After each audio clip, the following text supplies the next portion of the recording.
Hello fans, viewers and subscribers, joining me Ruku for another beer review, and well, this will be my last one until the new year, so 2017 will hopefully bring me some new beers. I'm starting off with my very own home brew. That's right, I brewed it myself, and I've done this a few times before, but I'm still a bit of a novice at this kind of thing, so yeah, I'm still got a long way to go, but I'm getting there.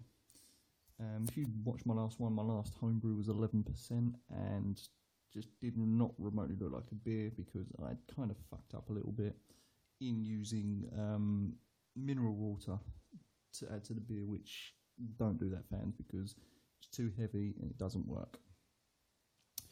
So my homebrew, 8%, here we go. This is actually based on a Belgium triple. So it's the stronger variety, and generally I find some of the better tasting beers. But there you go, that's the colour, very dark, strong golden. I've managed to keep the carbonation well this time. There's your head, good head on it.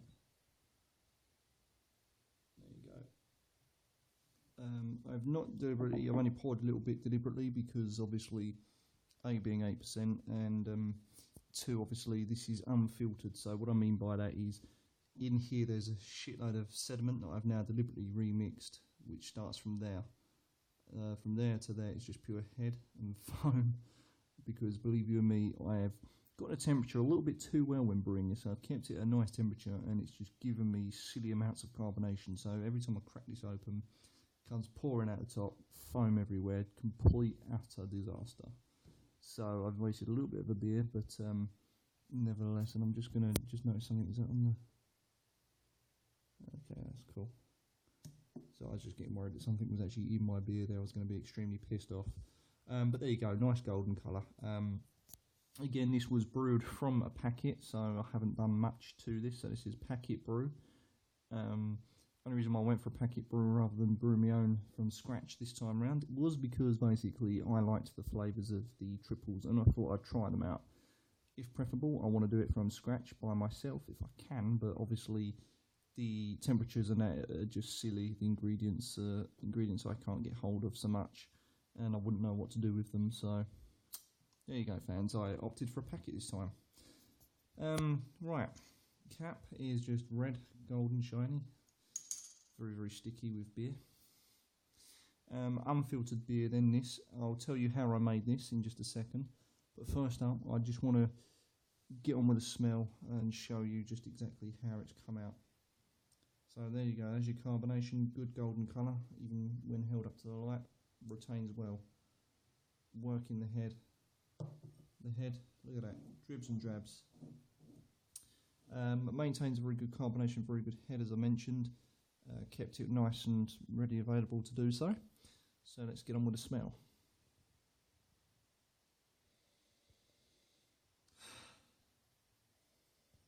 First of all, very strong alcohol. Second, I'm getting a very strong sense of fruit. Very strong fruit. I want to say this smells like currants and raisiny.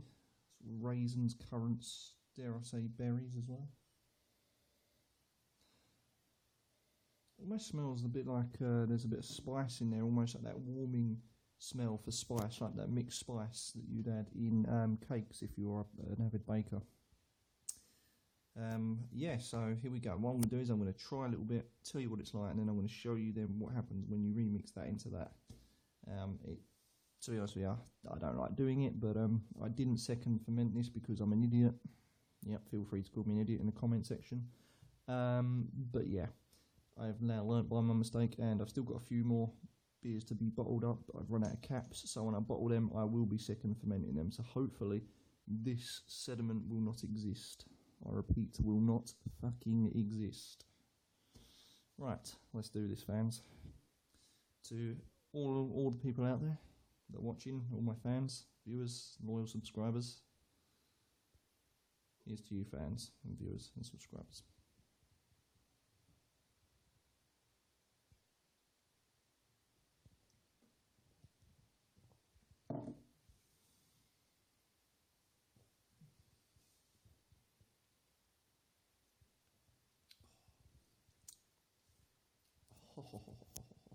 Jeez.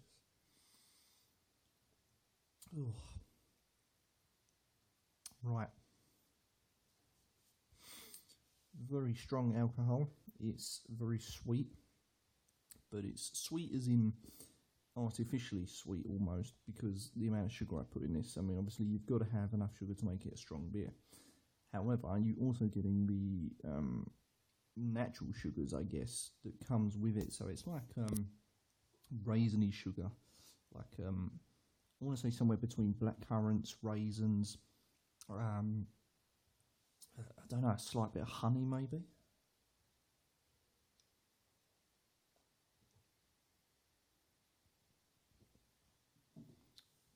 To be fair, for a strong beer, the carbonation is there in the mouthfeel, but it just retains very little carbonation. The head though is nice. The head is surprisingly fluffy, very fluffy indeed, but it's small bubbled, frothy. You don't get much that lasts long as I'd like it to, but that's part of the fun in brewing home beer. You see, you can really experiment and test boundaries when brewing, and that's what I love doing. So strong alcohol, taste of fruit, raisins, currants, slight whiff of honey in there, I'm guessing.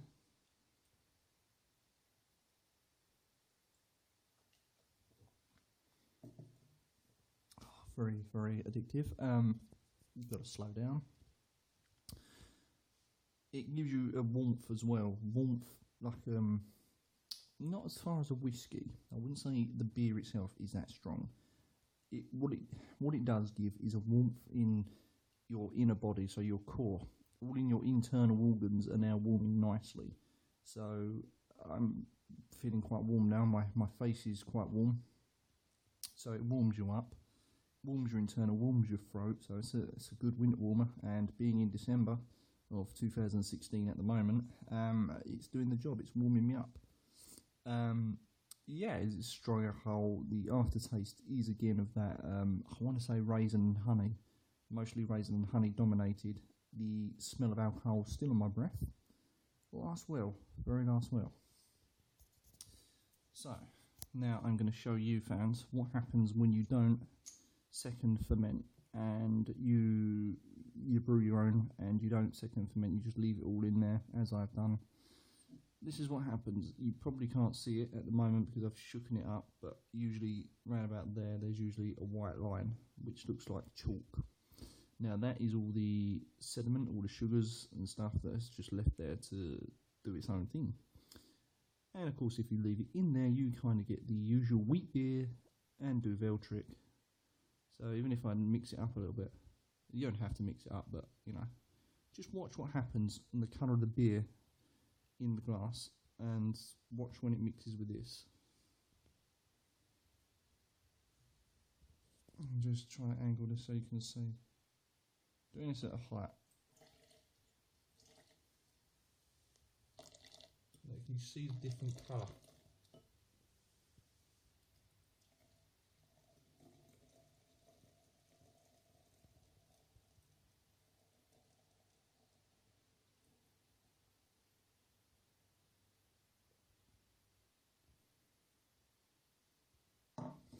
Look at the colour change, look. You cannot even see through that bastard. Right. That is what I mean by you should always second ferment. You don't have to. Personal preferences from drinking a lot of beer from a lot of countries. Yeah, personal preference. My understanding is you want to second ferment because you don't want a beer that not bad. For those that didn't get that, I burped. All right. Remember, if I burp, sign of good beer. If you don't second ferment, you get this cloudy beer, and the head there is still good, so you would get a nice head on it as of when it's first poured. But the taste is different. But will the smell be different?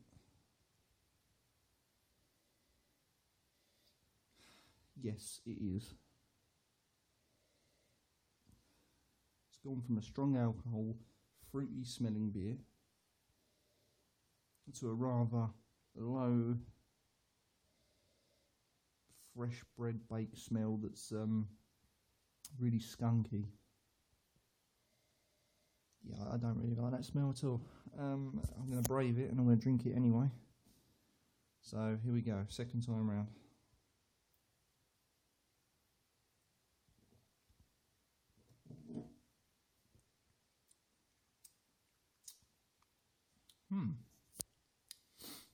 Okay, first of all, it takes a lot of the alcohol here. There's hardly no sharpness on the alcohol here. And it brings more fruit out. There's more of this fruitiness. The sweetness as well, the beer dies down completely. What you are left with is a tame, I don't know. Yeah, tame fruity beer. I'm not sure if I like that. The sweetness is gone. Currently, raisiny has kind of died right down. You're just getting a pure, different beer in general. I can't explain this. I'm finding it hard to, but to me, there's no warmth to it anymore. Once you've remixed it, there's no warmth. Everything's just gone down a notch. Just been knocked down. Not sure why that is, but I'm guessing that's because I remixed it and because of the sediment is still rife in that. I've brewed this in 330s, as you can see. If you are a big lover of beer, you'll know exactly what bottle this is. And all I'm going to hint at is a beer from the United States of America. That's right, America. I've chosen one of your beers to put this in. As I was saying, back to how I actually brew this, prior to the packet and mixing it all around, doing the okie dokie. What I did was I used filtered water, so I've actually filtered the water for a smoother, cleaner taste, and that has actually worked really well. So there's a tip for you wannabe brewers, if you will. Put your water through a fermenter of some kind, something that will clean it and take any impurities out. It does leave you with a smoother beer, and this is smooth. See, no added, no added